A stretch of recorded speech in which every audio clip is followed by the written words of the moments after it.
In this video, I'm going to walk you through how to pop a color that isn't necessarily there. This is similar to the other video that I've created where you make something black and white and only some sections in color. If you don't know about that video, I'm going to put it down in the descriptions below. But let's start. This is one of the examples actually where I created a hue and saturation layer, right, specifically to my beard, and then I did black and white for the rest of that image. You can see how that's affected there. And in this one right here, you can see we turned this into this. This is actually the one that I'm going to walk you guys through because it's more likely related to the ones that you guys are doing. Now remember, you're doing this to your own images. I'm sorry, the images that you yourself photographed. And let's begin. You can see in this one right here, there's a hue and saturation layer for the hair. There's a hue and saturation layer for the lips. And there's a hue and saturation, actually the black and white layer for everything else. In fact, this covers over everything. So you could always go in here and change the color. That's the great thing. I know that there's different ways of doing it, but this way you could always go back and change the colors. You could change the saturation on it, the brightness, and then yes, I did click on colorize. Well, let's start with this one right here. All right. So for this photo, first thing I'm going to do, I'm going to unlock it by clicking right there. Then I'm going to select the section of hair. I'm going to use the polygonal lasso tool just to get a quick selection. It's a rough selection over the section of the hair right here. This part's going to be a little bit more difficult, but we'll see. And the eyebrows are right there, so that's going to cause its own issues. And that the eyebrows are the same color. But then we're going to come around here. Let's see. It doesn't have to be really fine-tuned at first. We are going to clean this up. Bam, there you go. And then the clothes are right there. So there you go. I'm going to go around here. So the only thing that's selected is the hair. All right. Then I'm going to go and select and mask. You see it up here. Select and mask.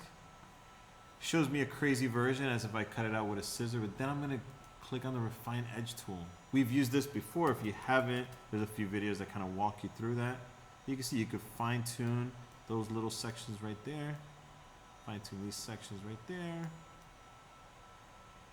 And basically I'm just trying to get just the hair. Let's see, just the hair. And I can make this smaller. In fact, I do suggest, at least in this part right here, I can see that I should have had that smaller. And if you hold option, it does turn to the negative, right? Again, I'm refining the edge right there, refining the edge right here. I could already see the eyebrow kind of came up with it. We'll see. We'll clean that part up.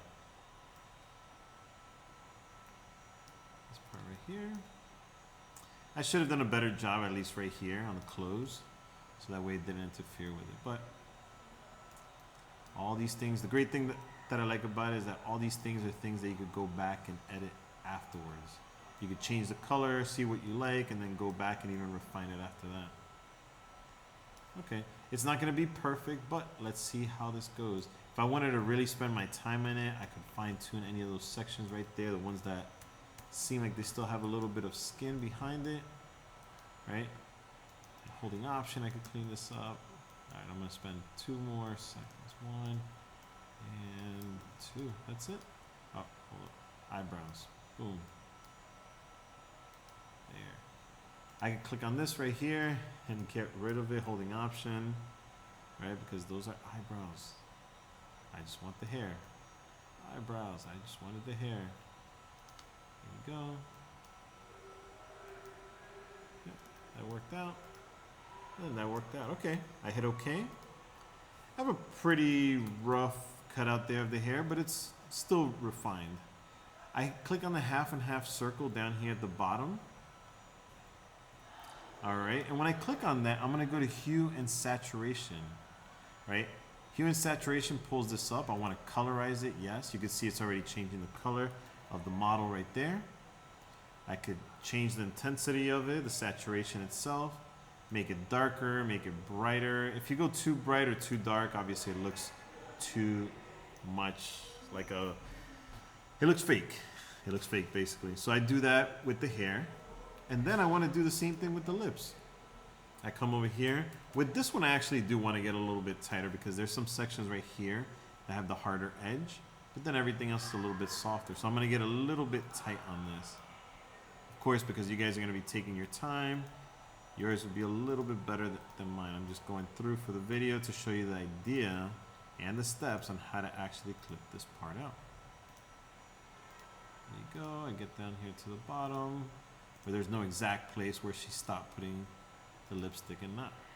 Now this is going to color everything including her teeth. If you hold option, you could actually take away, right? So I hold option for the first one, and I'm going to take away the inside part because I want it to be a different color for the lips, but not for the teeth, right? I'm going to keep the teeth natural colors. There you go. So I have that selected, and half and half cookie again. This time hue and saturation, I'm going to change the color to something else. Hue and saturation. Yes, I could change it to blue, to green, increase the saturation. Notice how it looks fake right there. Right here it looks okay, right here it looks a little bit fake. I'm gonna change that. But yeah, increase the saturation a little bit. Sometimes bringing the darkness down makes it fit in a little bit better. Let's see, I'll do green for that. All right, I need to blur this part out right here. So on the mask itself, and you can see in there as well, I could do a few things. This is the mask for my lips. I could either use the brush, that feathered edge right there, and I could come in here and just brush it in, oops, with white. White as my foreground color. I could brush this part in. You can see it does an okay job. It does feather it a little bit too much for my taste, but let's see. Yeah, it's a little bit too much. That's one way of doing it, right? Another way is you could actually blur, especially this part. Like, let's say I got the line exactly how I wanted to. I could go in here and let me see. It's the 1, 2, 3, 4, 5, 6, 7, 8. It's the 8th tool on the right. You could actually blur this part of the mask. Make sure you're on the mask itself. Notice it's softening up those edges right there. And that's actually what I want for that section. I do want to keep this hard right there, but this, feather that edge. And actually I'm going to go back to the brush. B for brush. If I'm coloring in with black, it's going to hide that layer or that green, right? There you go. Come in here. So yeah, those are just two different ways of blurring that part out. And right here, I know I have to color it in with white because I want to show a little bit of this right there. Back to black. I'm going to hide some of this. And back to white because I want to show. Oh, that's right. For this one, I'm going to make this smaller with white. I'm just going to go in there and soften it, but just get some of that edge that I missed right there. And it looks more natural. If it's a hard edge, unless the actual section that you're trying to colorize is hard, right, it's going to look fake. And there you go. There you go, and there you go. Now, this section, there. When I zoom out, you can see it looks a lot more natural. The color's a little bit intense. Let's see. I'll do a blue. Get a little bit darker. All right, now the last thing I need to do is the black and white. So I'm going to click on the layer down here, which is the one of my model. Half and half, black and white. And you can see I could change it to be a little bit more intense. Like less of the cyan, more of the cyan, right?